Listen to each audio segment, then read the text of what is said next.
Good afternoon, everybody, and welcome to this EERA session, this EERA panel session, where we have the opportunity to listen to and to engage with and to dialogue with the keynote speakers at the Reconnecting EERA event. My name is Joe O'Hara, and I'm the president of EERA. And I'm delighted that you can join us today. It's a very significant moment for us in EERA. For the first time, we were forced to cancel Easter, given the difficulties and the challenges all of us were facing based on the COVID-19 pandemic. And it's been a wonderful opportunity for us to rethink how we can connect to each other and to develop new links using technology and using the good graces and the goodwill of our panelists who are with us today. I'm sure many of you will have had the opportunity to engage with their work, which is on the EERA website. And I'm sure that you have, as I have, enjoyed the opportunity of engaging with them in a different format than usual. I was saying earlier on that I am now the first EERA president who's had the opportunity to be present at all of the keynote addresses, because normally they're in parallel, so we don't get the chance to see them. So I've been particularly lucky this year to see that. Just a few housekeeping issues at the beginning. I will be joined in moderating this session with Professor Stephen McKinney from the local organising committee in Glasgow. Participants online will have the opportunity to submit questions through the question and answer facility, and Stephen will moderate those and drop them into the conversation as and when we have the opportunity. So we really appreciate those of you who will take the time to submit those questions. We also have had a number of questions submitted prior to the session, and we will try and bring those as well into the conversation when appropriate. To let you know that this session is being recorded and it will be broadcast subsequently to this, so people are aware of that.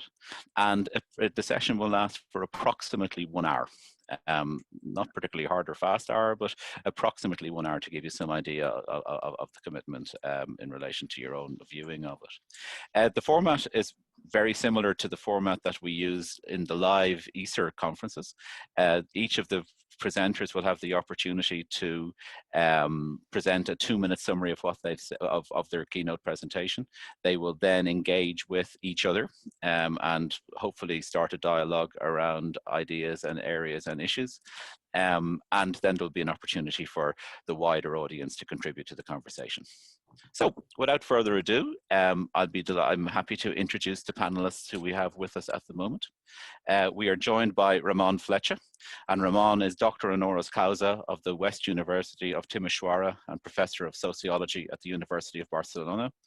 The main conclusion of the first project he led from the European Union's Framework 5 project, Work Alone, the creation of new occupational patterns for cultural minorities, the Gypsy case, was unanimously approved by the European Parliament, giving rise to various European and member state policies. Ramon's keynote is entitled How Dialogical Educational Research Reconnects Communities. You're very welcome, Ramon. Thank you. Okay. Our second speaker, to make sure I've got my notes, is Riyad A. Shahjahan. He's Associate Professor of Higher Adult and Lifelong Learning at Michigan State University. He's also a core faculty member of Muslim Studies, Chicano Latino Studies, Asian Studies Center, and Center for the Advanced Study of International Development. Riyad's keynote is entitled On a Calculating Way of Being, The Perils of Datification on Reconnecting Communities. Our third speaker is Isabel Menezes. She has a degree and a PhD in psychology and habilitación in educational sciences from the University of Porto, where she is a full professor in the Department of Educational Sciences. She is member of CIIE, the Research Center in Educational Research and Intervention, and teaches in the fields of educational research, educational and community intervention, political education, and political psychology. Isabel's keynote is entitled On the Significance of Connecting and Dissenting for Political Education, an ecological situated view of schools as communities within communities. We also hope to be joined by Joyce Epstein, who was our fourth keynote presenter, but at the moment technology is against us, so we have to wait and see if Joyce can connect at some stage during the afternoon, and we wish that she will. We greatly wish that she will.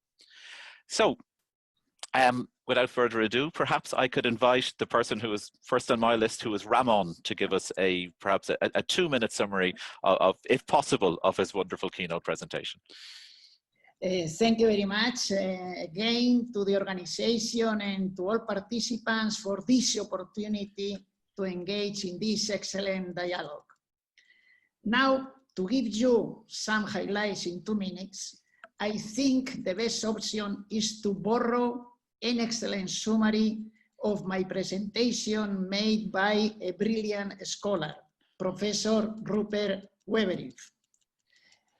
I argue that dialogical educational research leads to 3 changes in research in all sciences, not only in social sciences and humanities, but also in health, technology, and so on.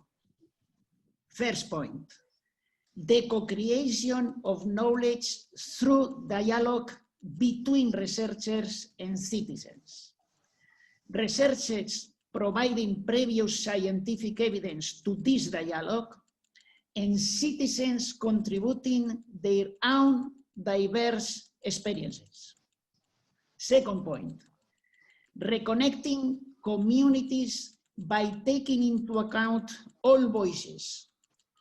In education, that means co-creating knowledge in dialogue among researchers, educators, students, families, community members, and politicians. Third point, improving lives through dialogic social impact. The first and foremost meaning of education is to improve the life of children worldwide. So we researchers should include in our studies the continuous evaluation about how and to what extent our scientific endeavor is making or not this improvement real. That's all. Thank you very much. Thank you very much for a fantastic summary in almost exactly 2 minutes. That was very good. Thank you, Ramon. Isabel, can I ask you perhaps to present your 2 minutes of your very long and detailed presentation? Okay.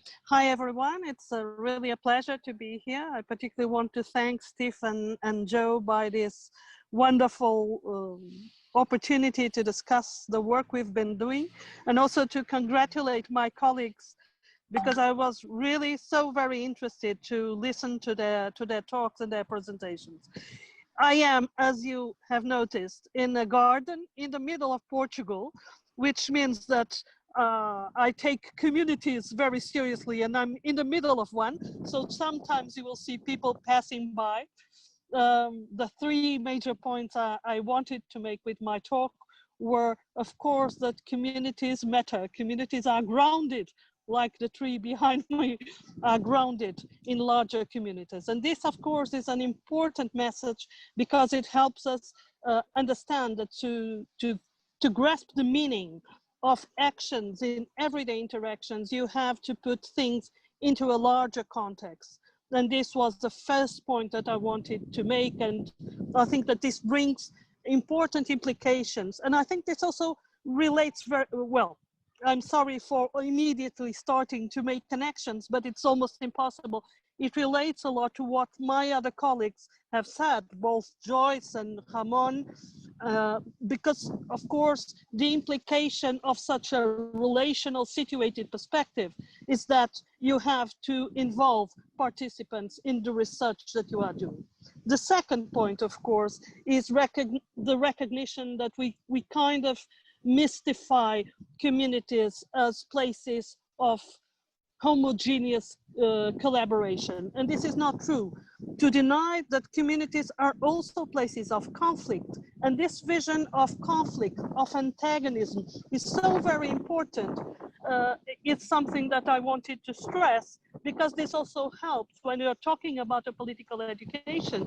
This also helps for you to understand that it makes sense to acknowledge the diversity, the pluralism that is inherent in any community. And the idea that we must come to a situation where we negotiate, where we come to terms to this diversity is an essential perspective. The final point, obviously, is to recognize that children and young people are political actors now, at the time we are talking. And of course, this means that in schools, politics is already there. Whether we acknowledge this or not, whether we like this or not, whether we cherish this or not, it's true that politics is there. Politics is there as long as there are two individuals. And I'm quoting here, I'm a complete fan of Hannah Arendt, as some of you already know. And this idea that politics is something that emerges from the interaction of two individuals. And this, of course, makes a complete difference if you recognize politics as a daily life activity that you should value and you should emphasize when educating children and adolescents. I will rest my talk for now. Thank you so much, Isabel, for that fantastic summary of your work. I've just been asked to ask those who were submitting questions through the chat structure and the question and answer structure to make sure that you submit them to everybody, not just to the panelists, so we can get that dialogue going as well. So thank you. But Isabel, thank you so much for that. That was fantastic. And also for the wonderful location that you're presenting to us from. It makes us very jealous, those of us in the rainy northwestern part of Europe. Riyadh, can I ask you to give us a 2-minute summary of your fantastic keynote as well, please? Yeah. Well, thank you again for having me, and again, Joe and Stephen, for organizing this. And it's been lovely to watch the other keynotes and be in community with all of you here from northern, in Michigan itself, in the United States. Really, my talk was simply fundamentally about orientation. It's about the structure of being that orients us either ontologically, epistemologically, temporally, or affectively. And if you saw my talk, I used the boardwalk as a metaphor that is like this kind of structure that kind of gives us a sense of security on top of amorphous water, to give us a sense of orientation, security, and so forth. And my contention really is that if we are to reconnect with communities, then we need to have compassionate curiosity towards the ontoepistemic grammar that informs our notions of community relationships. In other words, what do we mean by communities? What ontological, epistemological, temporal, and affective grammars inform such notions? Are we looking at communities as simply anthropocentric, just the human world and not the rest of the universe that feeds us every day? What's our relationships with the rest other than human beings? And I use the growing trend of datafication in education, particularly in my area of higher education, to highlight how a calculating way of being is increasingly governing our lives and increasingly constituting our orientation to the world, thus turning us, educators, educational researchers, our students, and each other into these calculable worlds in order to attain ontological security. This idea that one can only feel worthiness if one is control over one's futurity, and that has deep implications of what we mean by research and what's the purpose of research. And I show how this is also, this notion of datafication is forging us into new digital communities for knowledge extraction and commodities. And my final point is that such a calculable way of being needs to be contested, but not contested by simply increasing awareness, i.e. produce more research and show us things like that. But fundamentally, it's about changing our ways of being, i.e. our notions of existence itself in terms of our senses, our affective and temporal investments and attachments that stifle us from being and knowing otherwise. And that's it. Thank you.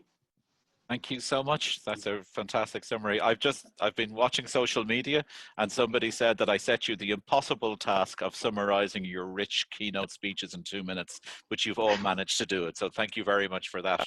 So I now throw open the floor. At this stage, we give you the opportunity to interact with each other and to interact with each other's ideas. And perhaps, Ramon, you said that you had some questions that you would like to pose to Isabel and to Riyadh. Yes, Isabel, one of the many interesting things in your presentation has been that you presented the results of 2 projects from the FP7 and Horizon 2020. That is the scientific program of the European Union and the one in the world that fund more the social science. In my opinion, this program gives us the opportunity to have an egalitarian dialogue with other science, with biology and with engineering and so on. By egalitarian dialogue means against the unidimensional dialogue. It seems like in research of education, we should take into account the contributions of other science. But in this case, in Horizon Europe now, we have the opportunity to talk in equal conditions. Do you think that this program has this opportunity, I see, or not? This will be the question. And for you, that has been for real, has been very interesting to read all your very profound approach to the calculation of data of our beings. Fortunately, we have now some movements like your own data that are giving some steps, for instance, in the modification of the European law about data. But don't you think that these advancements from this movement are too much focused on adults and do not take enough into account the minors and also the education of these minors? I think we've got questions for an hour there now, but anyway, Isabel, if you'd like to start, as Ramon posed the question to you first. Okay, so thank you. I really, I'm going also to do something, which is to ask you something back, but in the meantime, let me just answer. Yes, I feel that there are growing opportunities that these programs grant you of interacting with these different disciplines. And let me tell you one thing. I'm a psychologist by training, working in education, in political psychology. So for me, there's one reason for borders between disciplines in social sciences exist. They exist to be crossed. And it's a very silly thing to imagine that you can do any kind of research without crossing borders. And Raida, I'm coaching here a former professor from Michigan State University, by the way, Julian Rappaport, who was an expert in community psychology, and he always was talking about the importance of crossing borders in social sciences and of course in science. So I think this is very important. But Ramon, I would also like for you to talk a little bit of because you are crossing another border. You are crossing the border not only of disciplines, but another one which is even more difficult, to involve people from the communities themselves, including small children, in research. And I think this is an extremely challenged thing, particularly if you're not doing it only as something that is tokenistic and you're doing it the real way. So I would like also for you to talk a little bit about this. And Joe, can I ask Raid another thing, which is, I would like to hear you more. I was very jealous, I must admit, because of the links that you made and the critiques that you made on an anthropocentric vision of, and how this is a limitation of the way we view the world. And I would like you to elaborate a little more if possible. I'm sorry for the question, but it was so interesting because datification is a sign, but also you pointed as the need for a more ecocentric vision of humanity. And the challenges this brings to research and theory, I think, are also very important. And so I was really, if you could elaborate a little bit of this, I would be glad. Thank you. Thank you both. So, thank you so much, Isabel. Perhaps Riyadh, if we could begin with, respond to that now, please. That's sorry. about the, yeah, and then I will have a question back to everyone. Ramon, thank you for bringing this, the idea of the law and legal system at play. I think this is a huge issue right now all over the world, the notion of privacy and the piracy of data. You know, given what's happened in elections in the United States, but other parts of the world in terms of the ways in which data is used for surveillance, but also commodification. So this idea of the European law doing something about focused on data. I am not, as you probably see from my talk, I'm not a big proponent of datafication itself. I'm concerned about the principle rather than just simply the practice, right? And the reason I'm concerned about the principle is because it's fundamentally based on what we constitute as human beings and what is the nature of our interrelationship with the rest of the universe. So it kind of connects to your point, Isabel. My concern is that if we do not look at the principles rather than just look at the practices, which is where we tend to focus as practitioners and so forth, that these fundamental principles that are informing it are not something that's innocent. They come from particular understandings of who we are, how we relate to the world, and how we relate to each other. And by each other, I'm not simply talking here about humans. I'm talking about our interrelationship with the rest of the universe. So Isabel, I love the fact that you are right now with a tree, because it helps to depict the point that if the sun was not rising, we'd be dead, basically. If there was no rain, we would be dead, right? If the cosmic rhythms did not go through, we wouldn't be here. There would be no such thing as a community, right? If I didn't drink water, if I didn't have the food, so basically my point is we're interconnected.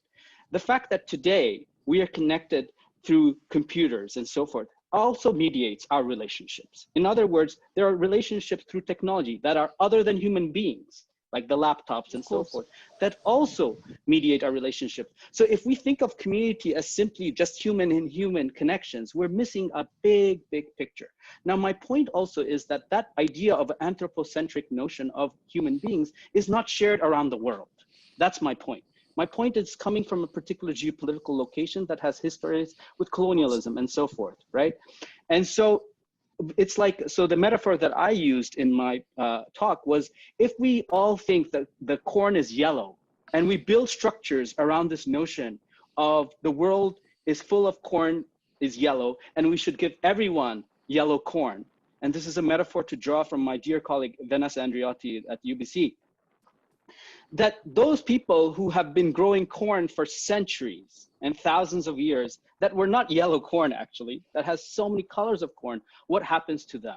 What happens to their corn? What happens to their life that is governed by that corn, right? So that's the fundamental thing I am trying to raise here. And the final point, and this is something I saw across the papers, the talks, is it's really about the question of orientation. Whether you're talking about orientation of a community, every community, in my understanding, has a particular orientation, whether it's a discipline. So I was trained in the medical sciences until I came to education. So when I was trained in the medical sciences, there was a particular orientation of the world. There was a particular orientation of the way to understand the world. And now I'm in education, I can see how things get lost in translation because everything has its own grammar. And also everything also has its own notions of utility of knowledge, right? So there are certain paradigms of knowledge where knowledge does not have to make a difference in a way, you know? So what do we do with that, right? So my point is that communities also have their sense of orientations, and the conflict that you're talking about, Isabel, in your talk is very important because it is through the tensions, i.e. the affect of nature, that we start to understand that there are things hidden behind that orients us as communities, because those orientations then clash. And that's where the tensions and so forth come from. And anyway, I'll stop there for now. Thank you, Ria. That was wonderful. Ramon, Isabel also posed a question to you to engage with. Have you a response to her question? Yes, of course. Thank you, Isabel, for the question. Well, really is for me very passionate to do that, no? And I think it's necessary for research on education. I want that the time I use and the resources I use for my research have a consequence in the improvement of life for children. And how can I know if I am doing that without collaborating day by day with all children? For instance, besides mathematics, that is very important, and language also is very important, emotions and sentiments. For instance, friendship. Friendship is a key point in education.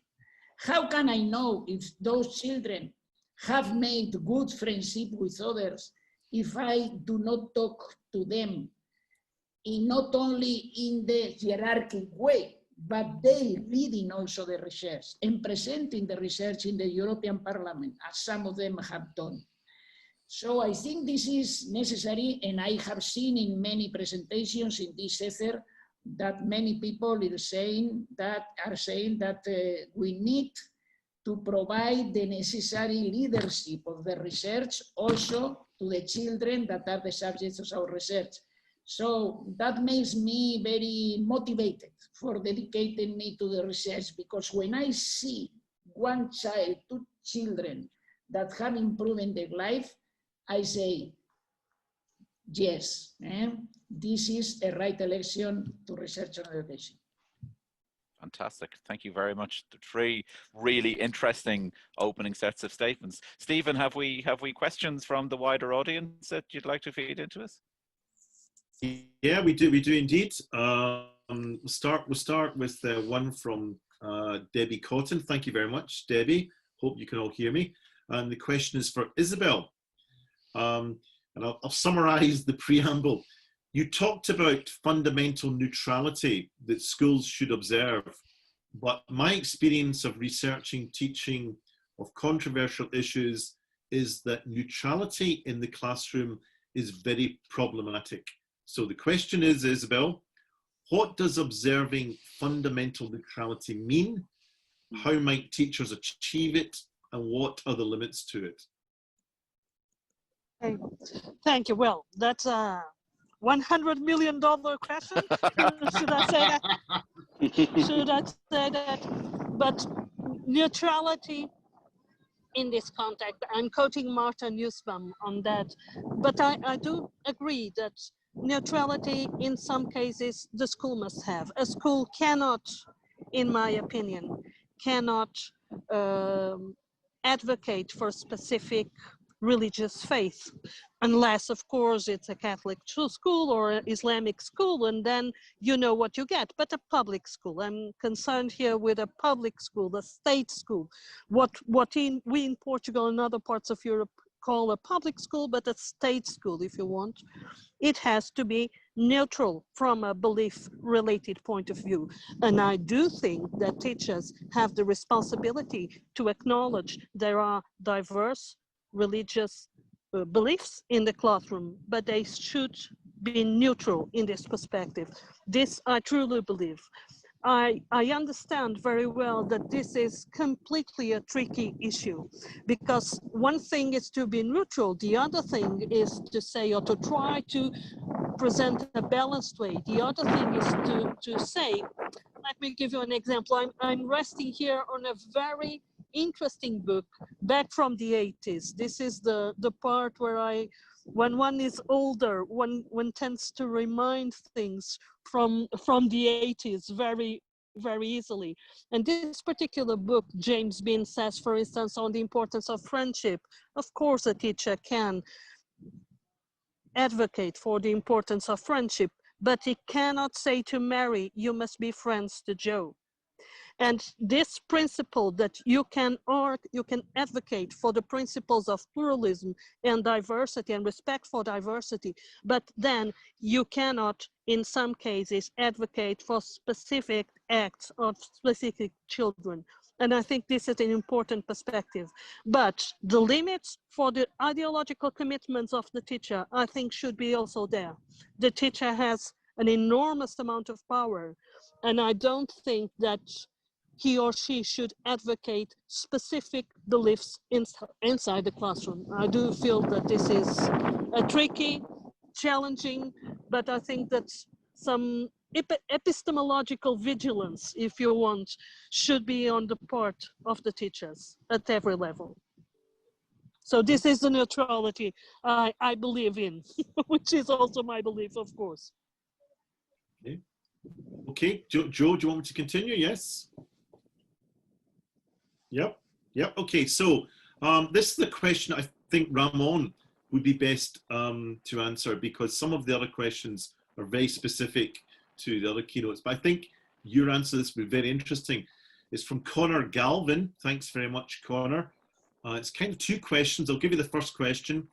Can educational research speak with any true relevance to the moment, this moment in time, in light of the rising political right globally?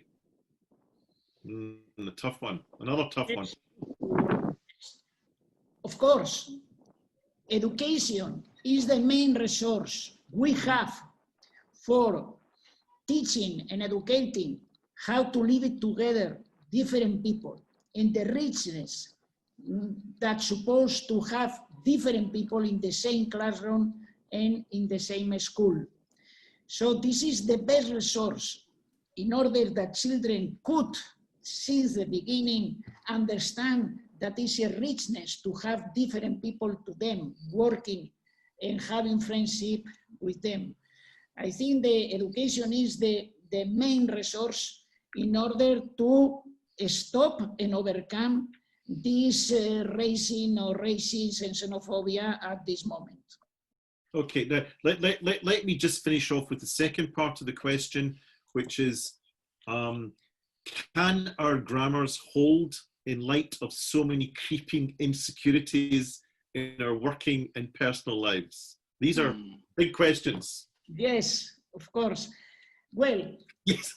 I think that the educational research have made already research even during the pandemic, and have already published some papers about the wonderful work that are doing some schools and educational projects in the poorest areas of Europe in order to make security for those people that are living the worst inequalities and the worst insecurities.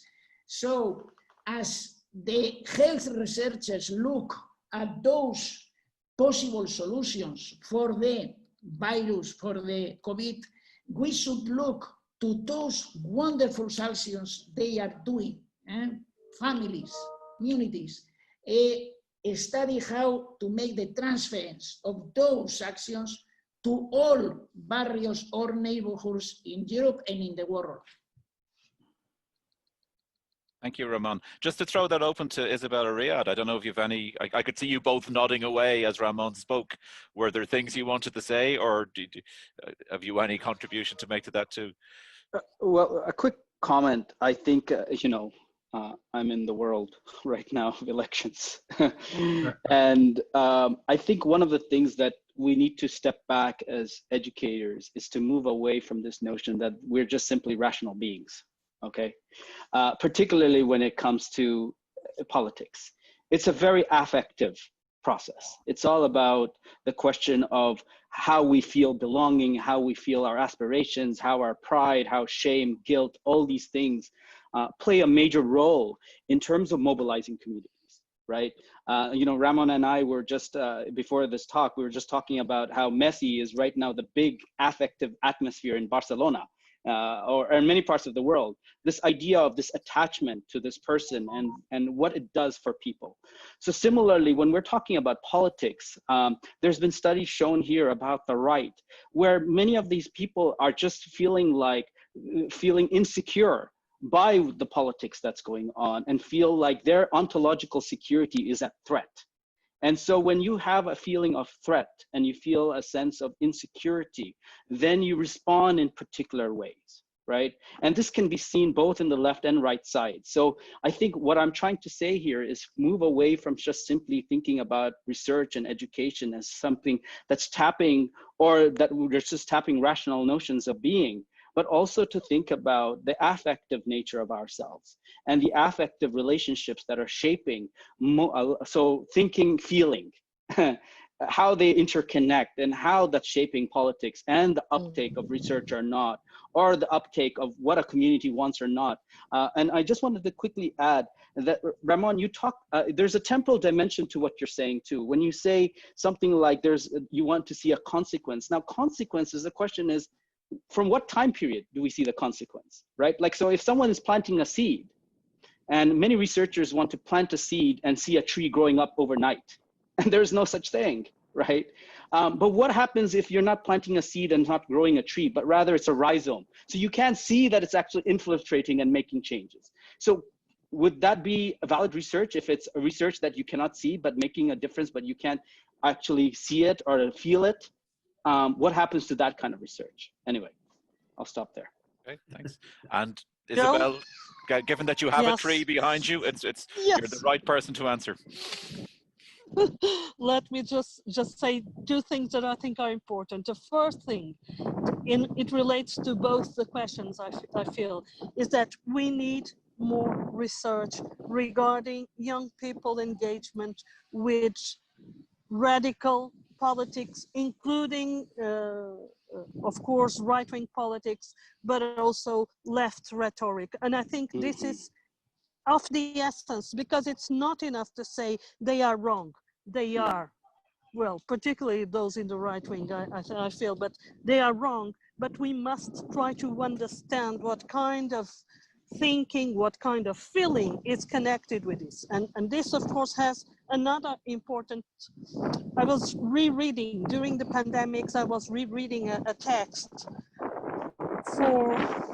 by Isaac, where it says that our regimes are not neoliberalism, but neuroliberalism, in the sense that we are all neurotic citizens now, dealing with our insecurities. And this happens all the time. And during the pandemics, I think this was an obvious feeling for all of us. So we are facing situations where states are becoming more feeble, and at the same time, they are managing our insecurities in relation to health, in relation to the environment, and all the time we are hearing this as the rhetoric that is behind us and emphasizing the role that we are playing here in this world. And I feel that this has important democratic consequences for the quality of democracy for us all, not only for the young people who are appealed or feel appealed towards a populist rhetoric in the right wing. And I think this is the situation now. We must acknowledge this. We must recognize that there are severe inequalities in this process.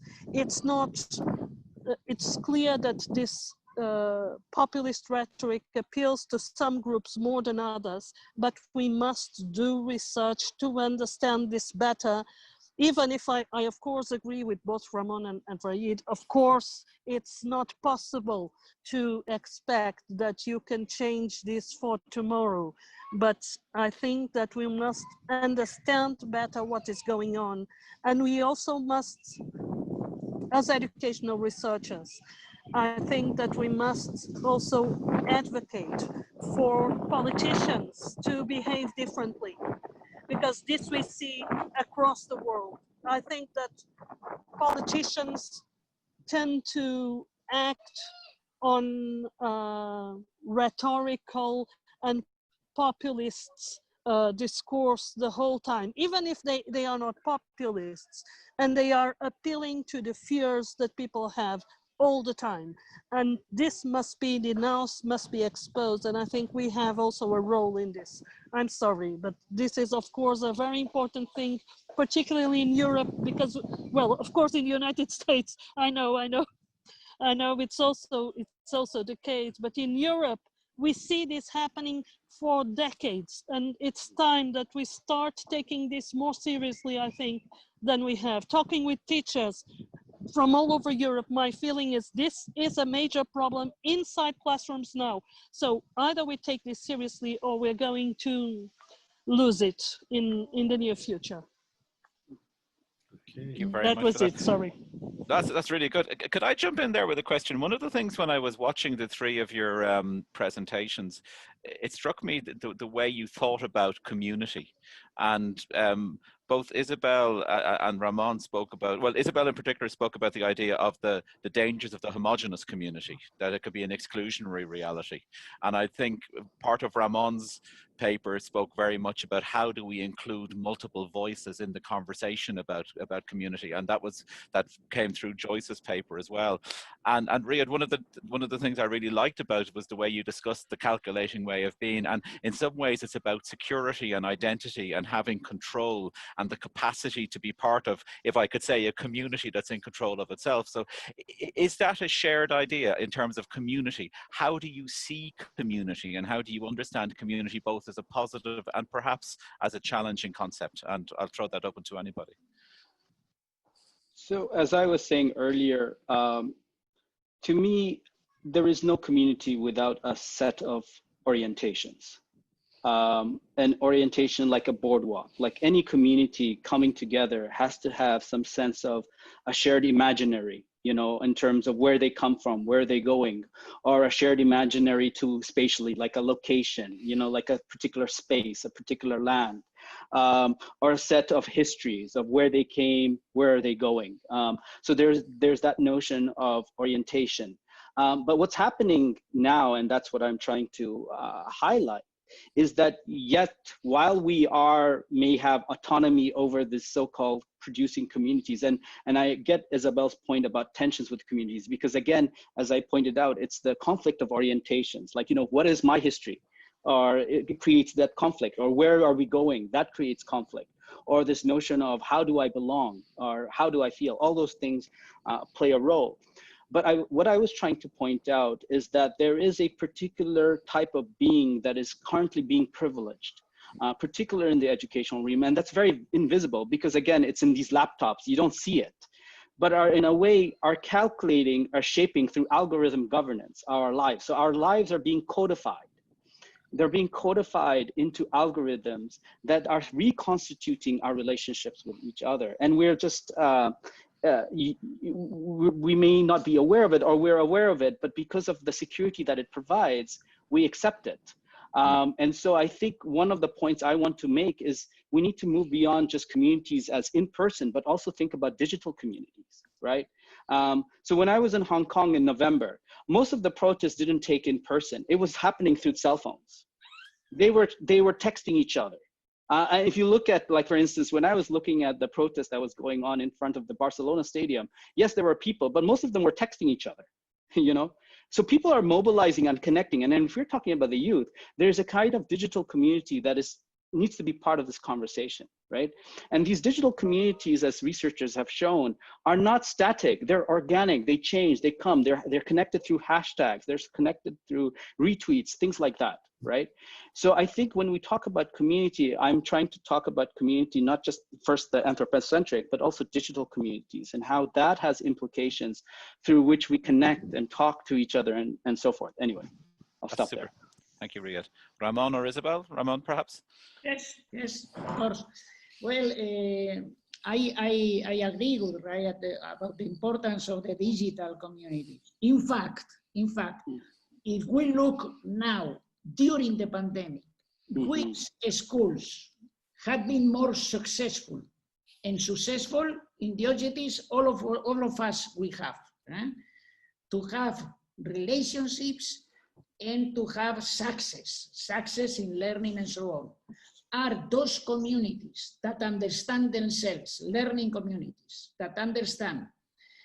First, one thing that had been proposed by very different presentations in this conference is that the learning of one individual is influenced by the other students, by the family members, by the members of the neighborhoods, and by the members that are connecting with him or her digitally. All of them, those people influencing the one particular student is the learning community. And this approach is the one I know that having more success in this moment helping children to overcome some insecurities and inequalities during the pandemic. Even also the family members. It had been created for those people, very poor people that have not internet connections in their homes.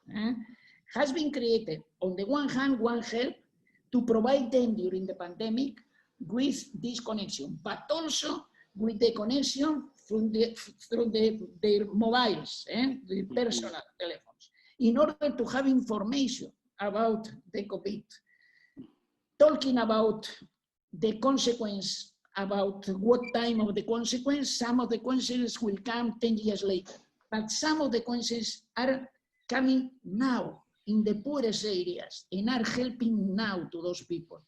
And I think researchers, we should outline this to the whole society and to the whole sciences, that we are doing this and it's very useful to overcome pandemic. Not only health research, also educational research are doing a lot. Great, thank you, Ramon. Thank you. Isabel, have you any comments on that?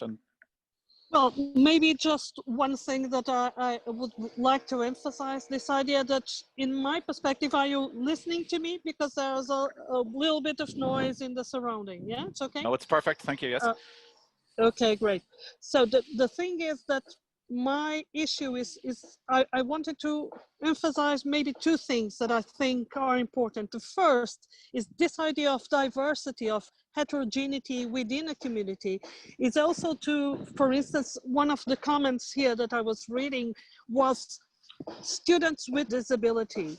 So the way these students dealt with the pandemic and the opportunities they had, of course, marks one of the probably more severe inequalities of our times, together with the poorer communities that Ramon just mentioned. So the important thing here is to understand that this diversity exists, first, and second, thank God it exists. I'm an atheist, so sorry for the thank God. It's more, the fact is, it's a slip of the tongue from someone coming from a strongly Catholic country. But the thing is, it's really important that this diversity exists because it is the essential part of what democratic life means. So this idea that diversity and conflict are not bad things, are important, positive things that exist. And we are not enemies, but we are antagonists. And I'm using here, of course, the Laclau and Mouffe vision of antagonism in politics and in life as important part of what living is really about. And I think that the consequences, we do not try to, obliterate these differences. On the contrary, we try to make them open and clearer. And I think that to acknowledge that they exist is an important part of what we can do in education. Super, thank you very much. Stephen, are there any other questions from the audience? I think we have a number. We're never going to get through them all. Thank you so much, everybody. But I think there's a kind of underlying pattern here, and I think it's about higher education, and we keep coming back to responsibility of higher education, and certainly in light of COVID-19. And I think there's a really good question I'm going to pluck from Carla Actas. What would you say the purpose of higher education is in our current context? And I'd offer that for all of our panelists today. What would you say the purpose of higher education is in our current context? Riyad, do you want to start with that? Oh, wow. That's like a whole 5 years of PhD program right there, which I teach in. Well, we've done 5 years. Purpose of higher education. Let me just go to the example of datafication. So what happens when we have particular boardwalks in our lives is that orients us towards a particular type of direction, right? And so increasingly what's going on is that, yes, we can have some control over what we teach, for instance, in our classrooms, and that depends again on your social positionality, where you are in the hierarchy and so forth. But oftentimes what's happening, and there's this a growing insecurity in higher education, particularly with the pandemic, with funding cutbacks and so forth, that in order to feel secure, what does higher education institutions do? We want to go and feel worthy. And in order to feel worthy, we want to create more data on ourselves in order to report and justify our existence. So, I mean, this is the common theme. Whenever we feel insecure, we want to do more, overcompensate, and do something. And that, to me, is what I'm talking about in terms of structure of being. However, that structure of being then shapes the purpose of higher education, because then the question becomes, the purpose of higher education then gets aligned with what the metrics show. So in other words, the codification then becomes the boardwalk that then steers us in a particular direction, and thus removes other way, or the blue corn or the purple corn purposes of higher education, right? If we just get stuck in the yellow corn model of higher education, right, because of datafication, because it's simple, it's very visible, and that's what maybe policymakers or parents and families want, what happens then is that the contested, the heterogeneity that Isabel talks about is getting lost, right? And particularly in the pandemic sense, we're seeing, you know, right now, for instance, Zoom probably is making billions of dollars through higher education, or just higher education, but school systems, in terms of how reliant we are on connecting with each other through these digital processes. So in a way, and to some extent, yes, we can say, oh, look, we can dialogue with each other, but in terms of the larger scheme of things of purpose is very much navigated in social, political, historical context. But to me, more importantly, it's the affective, the onto, the epistemic stuff that starts to really shape the purpose of higher education. So I didn't really answer your question because there is no single purpose, but I am saying is that purpose is being narrowly defined through datafication, and that is the thing that we need to be increasingly concerned about, not just in the institution, but transnationally. My work is on global rankings. And I just finished an encyclopedia piece in terms of global rankings, how global rankings through privileging English, for instance, or privileging particular disciplines is dismantling certain types of institutions and certain types of programs around the world because they don't count in rankings. So that's just one example. Super. Thank you very much. Isabel or Ramon, can you tell us the purpose of higher education in 1 minute or less? No. The expert in higher education is Ryan.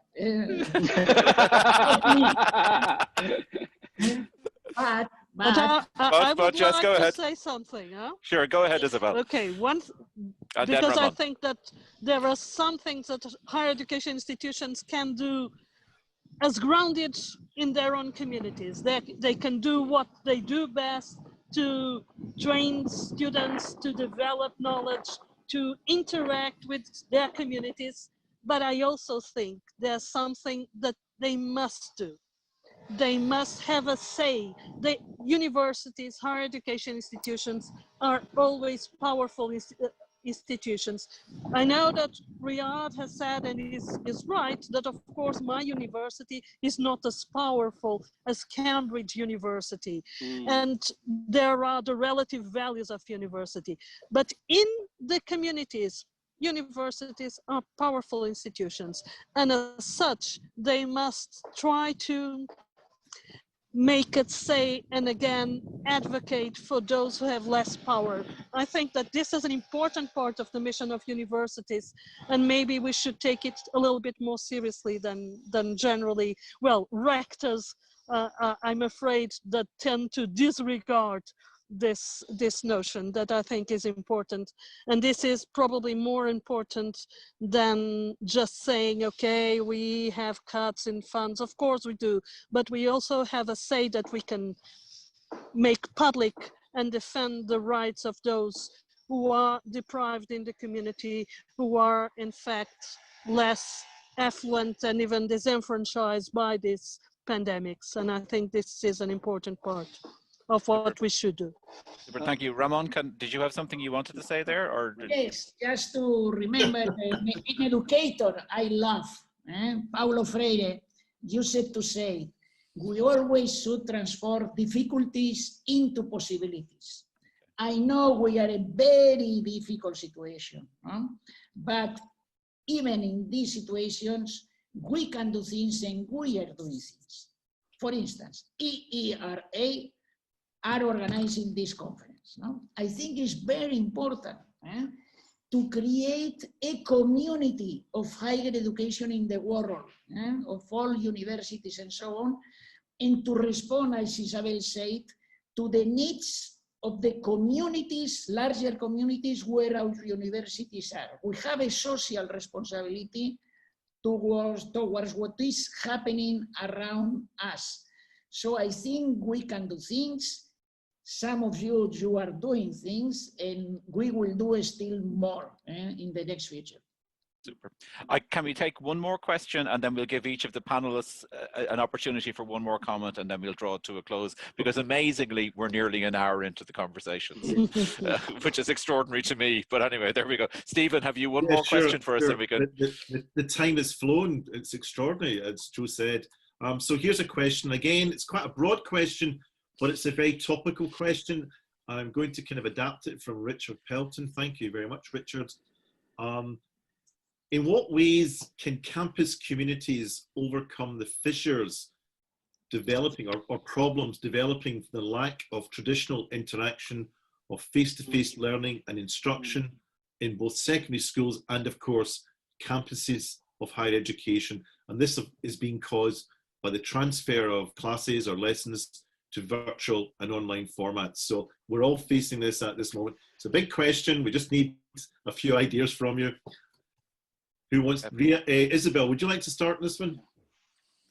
Yes, I think this is a major thing. Thank you for pointing this out. I think and I think as many of us have spent the second semester basically teaching online, and it's very important to keep track of your students, keep track of particularly those who are in a more personal, fragile situation from an economic perspective, but also in terms of being disabled and being immigrants, as many of our students are nowadays. And I think that the capacity to, and again, this is a capacity that teachers should have, but it's also important that universities have formal ways to keep track of our students, to guarantee that those in need their needs are being dealt with, and to also try to engage students in informal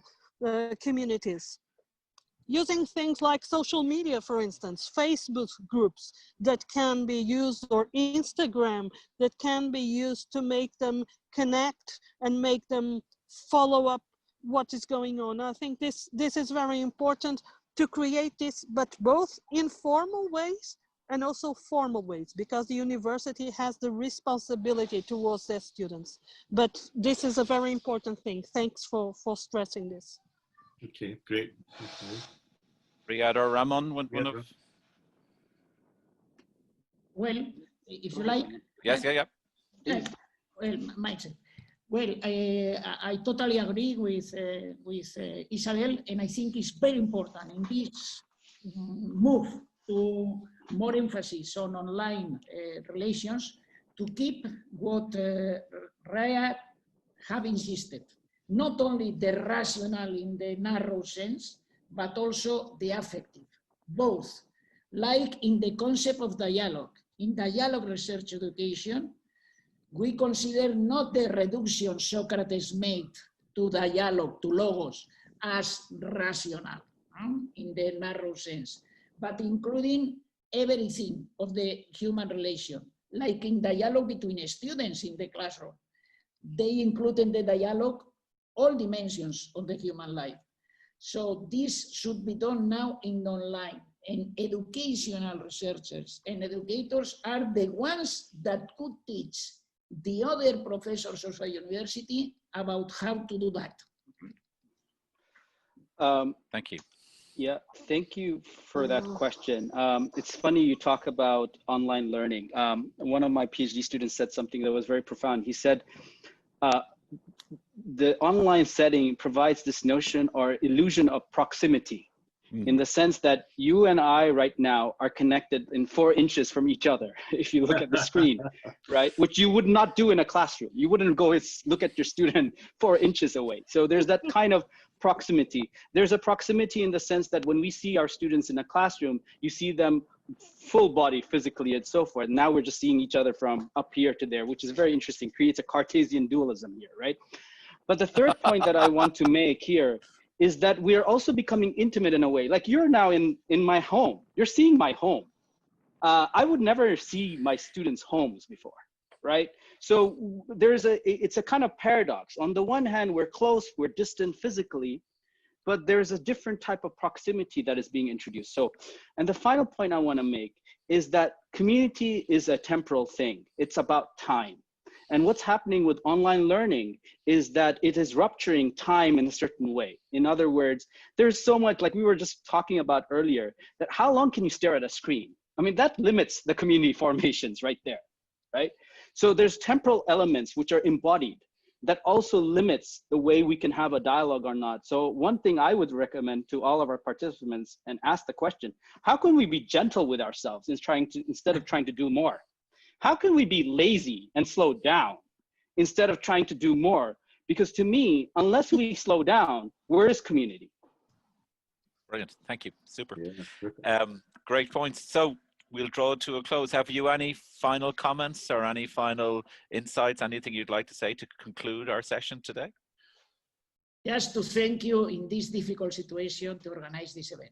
Super, thank you, Ramon.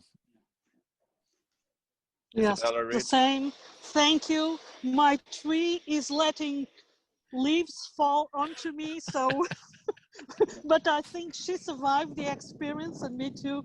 Thank you so much for this wonderful experience, and thank you all for all the comments. Thank you so much. And Riyadh? Yeah, thank you again. It was very enjoyable to talk to colleagues who are doing work on schools and communities and so forth, and learned so much from you. And I have to say, this public to EERA, you guys owe us a trip to Europe. Okay. Or me to Europe. Okay, yeah, we're here. Thank you. On behalf of EERA, can I thank the panelists? Can I thank Isabel, Riyadh, and Ramon for your fantastic, insightful conversation this afternoon, and also for your really considered and very deep presentations that you submitted online to us earlier on. It was a joy and a pleasure to engage with them over the last number of days, and it's been a fantastic opportunity to hear you shape ideas and to bounce ideas off each other, and I think to come to new ideas as you engaged in dialogue. And of course, that's the purpose of this. So thank you so much to Stephen McKinney for ably manning social media and bringing the questions to us, which again, I think pushes to areas we mightn't have gone to without those questions. So thank you very much for that. To all of you, the hundreds of you who've participated in this and who've actually submitted questions, submitted ideas, and engaged with this new community that we created here, if I could use that phrase, for the last hour or so. And that's been fantastic as well. In particular, can I thank all of the people working in the EERA office who set this up over the last number of days. Not only set up today, but set up the entire week of EERA events, the Reconnecting EERA events. That's Angelica, Katrin, Doretta, and Daniela. An extraordinary work. It's like amazing work that we've done, and we couldn't have had this without their work over the last week. So thank you hugely to that, and to the wider EERA community who've engaged in the Reconnecting EERA experience of the last week. We've had networks organizing panels, meetings, symposia, a whole range of engagements. And I think as an experiment, that was an enforced experiment because of the conditions and the context that we all faced. This has been a very positive outcome for all of us. It's given an opportunity to create that, or to reconnect to that community of EERA, and to give us an opportunity to think about ideas in a different way and look forward to the new realities that we're facing. So thank you for that. EERA doesn't stop here. Of course, we have our conference next year in Geneva, and between now and then we'll be organizing a number of events, including the launch of the EERA blog, which we're recommending and asking all of you to engage with, participate, and perhaps submit to. This will be an important thing, and it will be called for papers and a range of material coming from EERA when we all get a chance to draw breath, relax, and perhaps take it easy for a few weeks. So thank you to everybody, and thank you for participation. It was wonderful. Bye now.